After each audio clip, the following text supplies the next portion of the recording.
Hey everyone, today for reading, our I can statement is I can identify the author's purpose and use the information provided in the text. All right, so today our author's purpose we're going to look at is the purpose of recounting. So to recount means that you tell the reader what happened in a true story.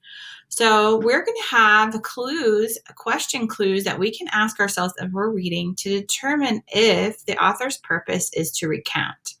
Number one, we're going to think about, does the author tell you a story about something that happened? Does the author describe a series of an event that took place? Does the author include details about how and when something happened, where it happened, or who was involved? So my mentor text I chose today is called A Secret Crossing, and I'm going to get my mind thinking about what this story is going to be about. This article is going to be about, it looks like it took place a while ago since they're on horses. They have some different clothing. I'm looking at the pictures here, and the caption says that George and his soldiers got ready to attack. So I know that it's going to be something about a battle, and it looks like it happened a while ago. So I'm going to start reading my article, and what I'm going to do is highlight important information that helps me answer these clue questions. Is it a story? Does it describe series and events? Does the author tell you about what happened, where it happened, who was involved? So I'm not going to read the whole article to you, and if you want to choose this as your article for today, that is fine. You're always welcome to use my mentor text. All right, so A Secret Crossing. A tired army. It was December 1776, and the war had been going on for more than a year.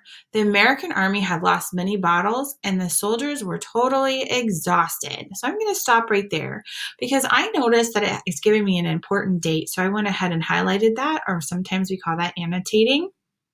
And then I'm going to go over here and just kind of skip through my thinking since I'm not going to read it aloud to you.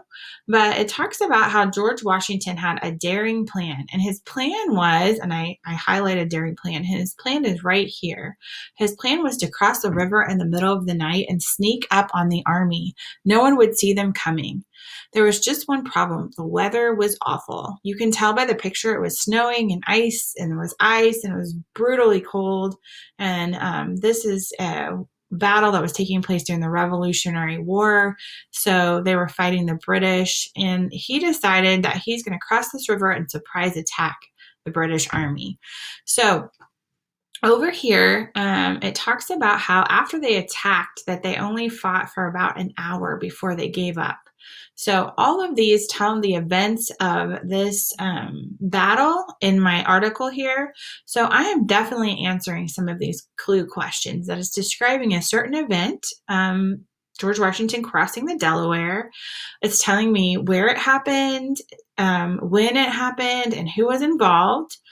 And so what I'm going to do is I'm going to take my annotations that I have and I'm going to put them into a reading response. Now, last week, many of you were doing awesome with annotating, but you were forgetting your response. So make sure that you are responding. Today, Mrs. Cover felt like responding on a sticky note here on the computer, but you are always welcome to write this into your reader's notebook and snap a picture and post it.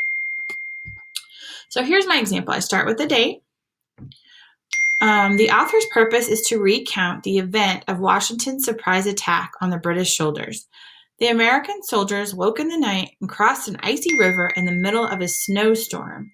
They beat the British soldiers and won eventually became a new free country. George Washington became the first president of the United States. So I would like you to read today. You're going to go below this black line and you can choose from the articles I have here. I have one about an icy voyage. I have a Iditarod race. If you like those, you have to click on those to open them. Or I have posted one here about Harriet Tubman and her freedom, getting her escape from slavery. So if you want to read about that, you can read about that here. And I gave you a little sticky note if you'd like to just type up your response today after you annotate. Or if you just want to post your picture there, it's fine. Happy reading and have a great day.